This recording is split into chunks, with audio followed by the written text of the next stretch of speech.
Hi, I'm Michelle Pacansky-Brock.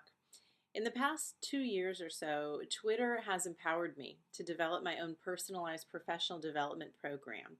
And I know certainly that I'm not alone in this boat. There are thousands of educators turning to Twitter to connect and learn from one another all over the world. As an educator not currently affiliated full-time with a college or university, Twitter has also empowered me with a way to develop my own community of like-minded individuals who support, inspire, and challenge me regularly. And recently, I've even had a couple of opportunities to meet these individuals in person, which has really been an incredible experience.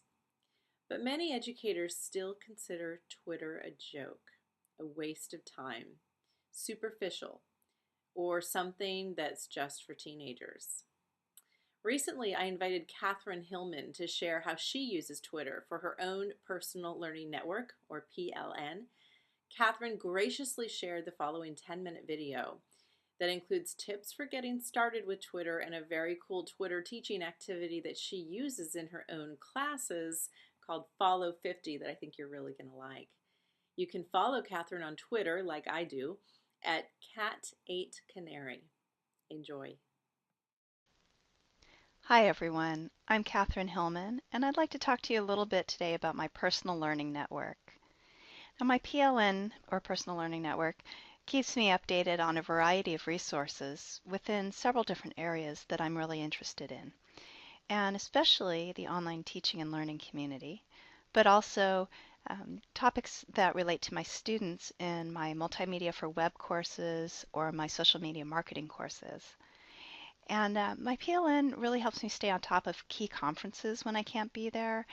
It gives me a glimpse into all of the current conversations about technology issues that are affecting my life on a daily basis. And I'd like to talk to you a little bit about how I'm trying to share the concept of a personal learning network with my students right now. So the first thing I have my students do is create an account of their own, and I'm going to show you really quickly here. These are some of the students that I have, and a couple friends that are tweeting as well. But some of these blue names that you see showing up on the list here are some of the people that are actually in my class. So they all have a Twitter account. And you can use a personal learning network without actually establishing a Twitter account, but it's so much easier if you have one. So my students have an assignment that I give them called Follow 50. And what I challenge them to do is find 50 people who are talking about their area of expertise or their area of interest. Now, each one of my students has a business that they represent online. And so what I ask them to do is find people who are tweeting out ideas about their particular business interest. So we have a variety of businesses. We've got an auto shop. We actually have somebody who does a family tequila company. We have some people representing schools. We have somebody who represents baby boomers. We have this awesome company, Terabytes Towers. She does computer repair. So we have all these different companies going on. So I have them each go out and search on 50 people that they can follow who actually tweet about their particular area of interest. In order to get 50 people to follow, there's several different sites out there that will help you do this. So I'm going to show you those sites right now. The first site I'm going to show you is called We Follow. And I actually have already put in a search in here on education because I wanted to show you that just by putting a search in, up here, you can see all these different people who are related to the area that you're searching on. And so if you start following all these people, you'll see that it doesn't take very long to find 50 people at all. I mean, this is a pretty good comprehensive list of some pretty important people in education that are tweeting. So here's half my list already right now. Does not take very long using a method like this to find 50 people. Here's another site called Twello.com. This is the Twitter Yellow Pages, and this is a lot of industries that are represented in their tweet streams. So you can actually go in here and search on a particular area of industry.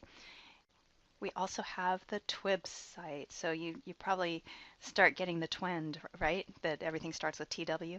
That tends to happen in Twitter a lot. So again, search on whatever industry you're interested in, whatever discipline, and it will come up with a lot of different people who are fairly influential in that industry that you can follow. So follow 50, finding those 50 people initially to follow is pretty darn easy. The hard part comes after that, because what my students have to do is for about a week after that, they need to listen to what's going on. Once they've followed these people, all of the tweets that these people put out are going to show up in their Twitter streams. And I'm going to show you my particular Twitter stream that has to do with people in online education. So as you can see, I've got people who are tweeting, and I'm reading what they're tweeting about. And some people tweet a lot more than others, but these are all tweets about education. So as far as my students are concerned, they will watch these tweets for a week. And as the Twitter streams that come in, as they show what's called that signal to noise ratio. So in other words, a good signal is somebody who's giving you relevant information that's pertinent to what you need to learn about. But if somebody has a lot of noise, if they really are just tweeting what they have for breakfast, you can actually filter those people out. You can start weeding out those who are not giving you good information and hanging on to those people who are giving you really valuable information. So as my students start off with those 50 people, pretty soon it's going to boil down to maybe about 5 or 10 who are really giving them the best information possible. So the question is, what do you do with those people? And in the case of the page that we're seeing right now, this is actually a list. You can see that I'm on my list tab. I have taken each one of these people and I've added them to a specific list that I've created of online teachers or people who are relevant to online teaching and learning. And that's very different from, the vast number of people. In terms of this particular list, I've only got maybe 75 people now that I've filtered out from my list, as opposed to the close to 500 people that I actually follow and that I can see if I go into my timeline, which would give me a very different list of information. So I've created a list which has filtered out only those people that I feel are giving me the most pertinent information and the best information according to my area of expertise or my area of interest. Now, another great way for students to find people who are very pertinent to their industry is to search on other people's lists. And in order to do this, I send them over to listorious.com. And this is a great site that lists out lists that have already been created by people in certain industries. And it gives people a chance to share their personal learning networks with others. And you can actually go out there and follow lists. So this is a great way to, it's a time saver device to actually get out there and find other people. Now, once you have a list, there's some amazing things you can do with it. And let me show you really quickly in Twitter. This is an example of a list that I'm following. So I'm going to scroll up real quick here and take you to the very top. So here are a lot of people who have to do with educational tweets. And you can see that at the top I have Cat 8 Canary Faculty Lounge or /Faculty Lounge. That's where I put everybody who is on this particular list. I put them into this Faculty Lounge list. Now let me show you a few things that I can do with this. I can take this list and I can feed it through an aggregator site. And that site, there's a number of sites out there that'll do interesting things. What it does is it takes some of that rich media that my PLN is sharing, and it presents it in a way that's really meaningful to me. Let me show you an example of this. So this is actually a screenshot of my iPad. And this is an application called Flipboard. And Flipboard will allow you to take certain information that's being fed through a list or fed through your Twitter account, and it will present it to you in a book or magazine format. So what I can do is I can actually flip through pages and pages and pages of these tweets, these resources that my personal learning network has shared with me.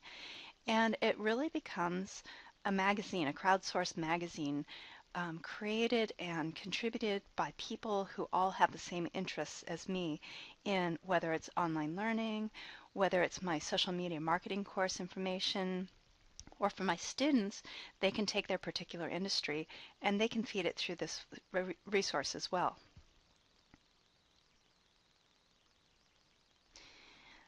So another way I can take this information that comes from my lists and share it with others is through a site called Paper.li.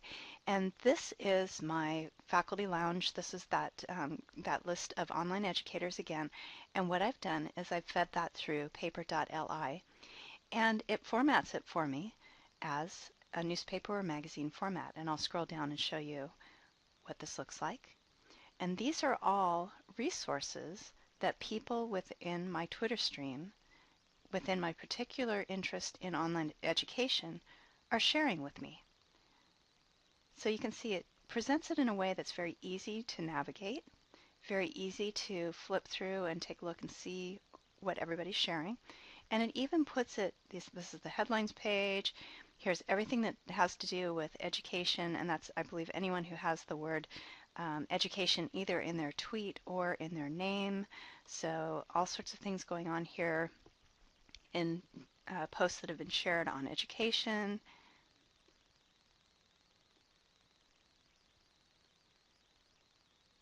Lots and lots of stuff. Technology and education, if something's filtered out by technology, it gives it to me in another page. And you can see here that this is a list of only about 40 people who are contributing to this. And so you get this sense that after I've pared down my 350 to 500 people that I'm following in general into this 40 people who are in my particular list on online education, then I'm really filtering out that signal to noise ratio and making sure that the people who are giving me the most pertinent signal are the ones that I'm following. And again, I can take this this resource, I can take this Paper.li crowdsourced newspaper, and I can share this with other professionals in my field. This I happen to post on our campus for all of our online educators so that they can go in and actually share in my personal learning network as well. So those are just a few of the ideas I've had, and I really appreciate the opportunity to share this with you and hope to see you out there on Twitter and possibly even in my personal learning network in the future. Thanks a lot.